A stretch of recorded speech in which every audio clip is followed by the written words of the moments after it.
Hello everyone, on the next 3 videos we are gonna learn how we can set up an Ethernet IP communication between our Nexto XP and our NX3008 using the Ethernet IP protocol. So this is our network architecture. We have both of our PLCs connected to a router that is acting like a network switch.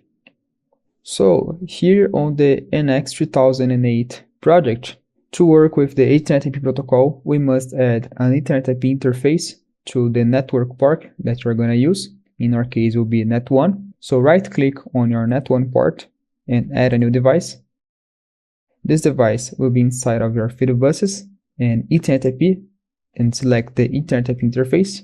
Double-click on it. Now, before closing this tab, select the Ethernet IP interface, and now we can add a local adapter. So when you select the local adapter, it means that your NX3008 will be a slave from my XP.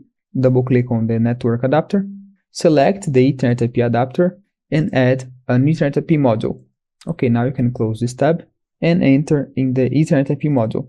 Here on the Assemblies tab is where you define the data that you're going to exchange with your scanner, with the master. On the consuming assembly is the data that's going to be read from the scanner, and the producing assembly is going to be the data that's going to be written through the scanner. Okay, so I want to read data and write data to my scanner. So I'm going to first add a new consuming assembly.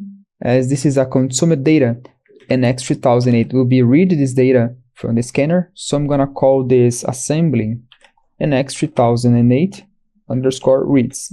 And what is the type of the data that I'm going to read from my scanner? I'm going to define this as a real variable. It's going to be only one real variable. I'm pressing OK. So my NX3008 will be reading a real variable from my scanner. And now to write data into my scanner, I'm going to click here on the add button from my produced data. And I'm going to call this NX3008 underscore writes. And I'm going to write a real variable into my scanner. Now our adapter is set up. We just need to export the EDS file. To do this, go to your Ethernet IP adapter, and you can change the name as you want. I'm going to call this NX3008 underline demo, and I'm going to export the EDS file. You can export this to your desktop if you want.